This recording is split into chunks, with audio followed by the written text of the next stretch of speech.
Dele Jegede was not only my mentor, but he was one of them.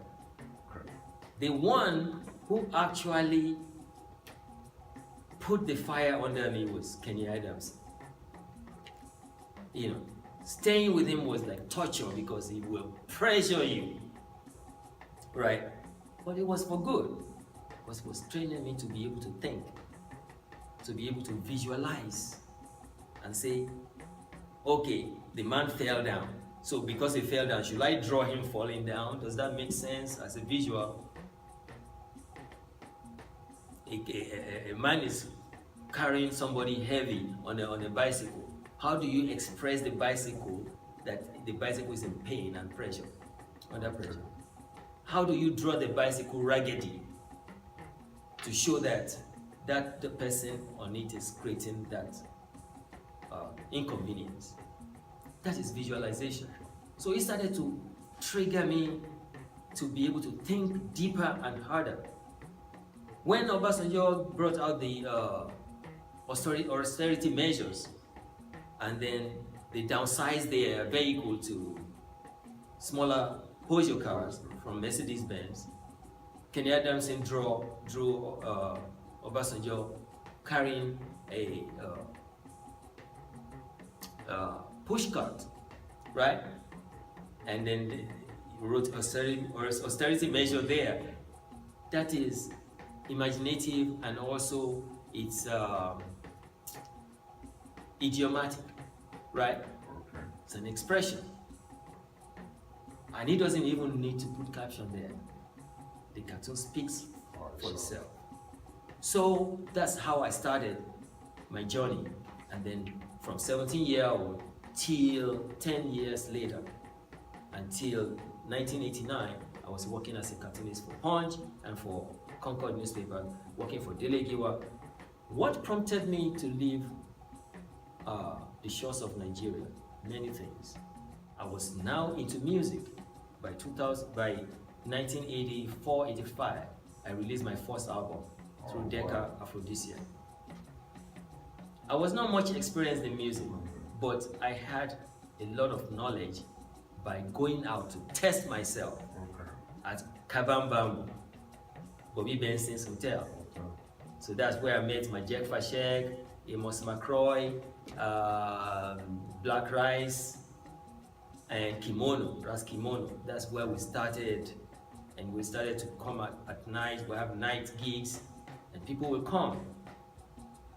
But they were not businessmen, so they were not making a lot of money. But I had my job. I was working for National Concord newspaper. So I became like a mentor, business person, helping them here and there, something like that, right? And when I go to parties, I will stand out, because I'll be one like, oh, I'm a fella. That's a fella guy, right? And I'll be like, I'm shocked. These guys should be doing the same thing I'm doing, but they're not, you know. So I was kind of ready in my mind that this is what I want to do, right from that age. But Yoruba was far from it until I got to the United States. So when you came to the United States, how did things progress for you? Well, when I came to the United States, I went to New York. Right, I had brothers in Texas, but I prefer New York because the schools that I was planning to go into were there. I've already experienced about 13 years of my life in the cartoon industry in Nigeria, nationally known as a cartoonist. Adégbénró, working for National Concord newspaper, and I started with Punch. So I was restless, and I like to explore. When I left Punch, that was a transition period before Concord was started in 1980.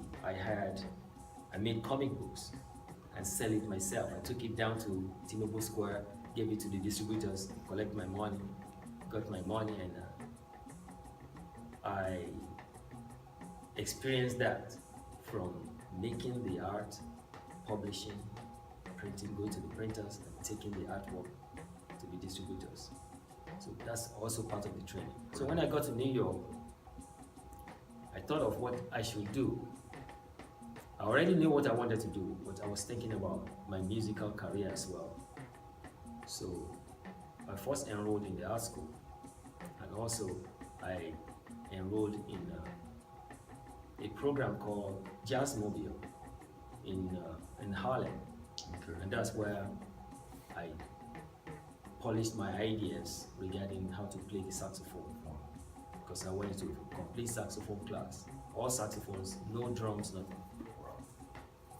And then they taught me the theory of how to play the chords, broken chords, and scales, and all kind of stuff.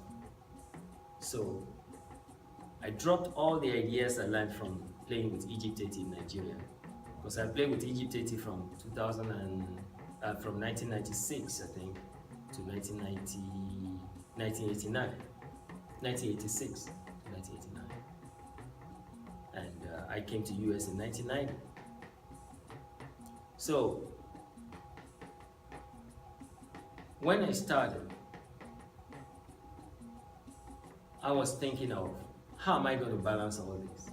I have musical knowledge, I have artistic knowledge, but getting a degree was also part of the whole thing. So what do I want to do? Do we want to start another band in New York, or just follow your academic square? I decided to follow my academics. And in 1994, I graduated with a BFA in cartooning illustration. So, and then I was lucky that that was a very good school, one of the best schools that the Hollywood industry will go to scout for seasoned hands, seasoned artists. So that was how Disney got me to work on Pocahontas movie. Oh, wow. So I was selected out of many portfolios, and they took my work, they saw my strokes, because I was already prepared. Prepared, exactly. Because I was doing this just for fun for 13 years of my life. So my advisor also acknowledged that well, you're already a celebrity in your country before you came over. I said, yes, but I don't have a degree. Right. So, and he said, okay, we'll set up some classes for you. They waived some classes for me because I was already seasoned in anatomy and drawing and all that. They took them out and they gave me elementary courses, they took them out, and they gave me some humanity and history courses. And so that's how that went. So, yeah, I think that answered the question, right? Yes, it did. So, and then in Harlem, I was able to play with some seasoned musicians as well. There was a place called La Familia.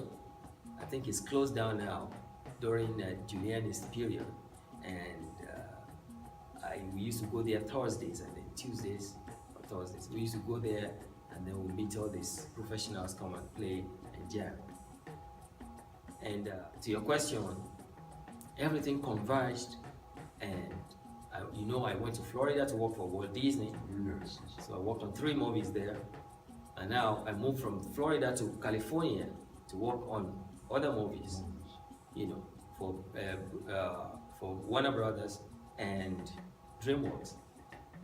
And after that, the industry started changing. So I started seeing that they were now employing people by contract. So it's when they have a gig that you're sure of making some money. Okay.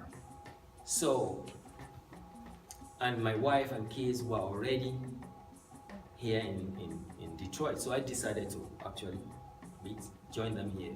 Whatever I could find here that relates to my industrial work, I will do in Detroit, and that's where education comes in.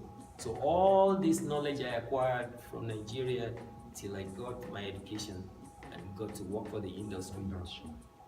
And then the playing with Fela and the Egypt 80 And all that combination of all that combined created that inroad for me, watered the ground for me. So with my experience, I was thinking to myself, now how could do I want to carry all this experience if I'm gone? Will I take this experience with me? Would I not share with little kids and help them grow and help them and show them what I was going through when I was their age? So I started to think about that. And then I found a school, African Center School, to work as an assistant to a teacher. Then I became a teacher. Then I started getting training, going to Wayne State University. I started, going my postgraduate course and doing my master's, and then, getting certified as a certified teacher. While I was doing that, because I was in the African Center School, I had the opportunity to start exploring Yoruba and Ifa. So I started reading about other people's writings. And I said, when I was home in Nigeria, I never saw all this stuff. And now all this is now exposed to me. And then I started thinking about, I want to do a story on this kind of deity. Orisha, Shango story, Ogun story, Oshun story. How do I draw them? An African American would draw them differently from what I would do. So I started thinking, I should explore this more. So when I went to Nigeria, I did my own research, and anytime I go, I keep getting more ideas, still getting more ideas. Then I started seeing that this is actually my life. This is not something I would just push to the side and put in a closet. This is actually life situation. So it became my life, and my dressing changed. I decided not to be afraid to dress up as an African. Anywhere I go,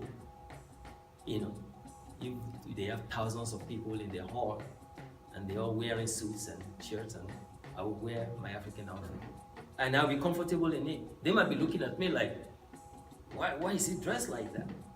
I'm comfortable the way I'm dressed.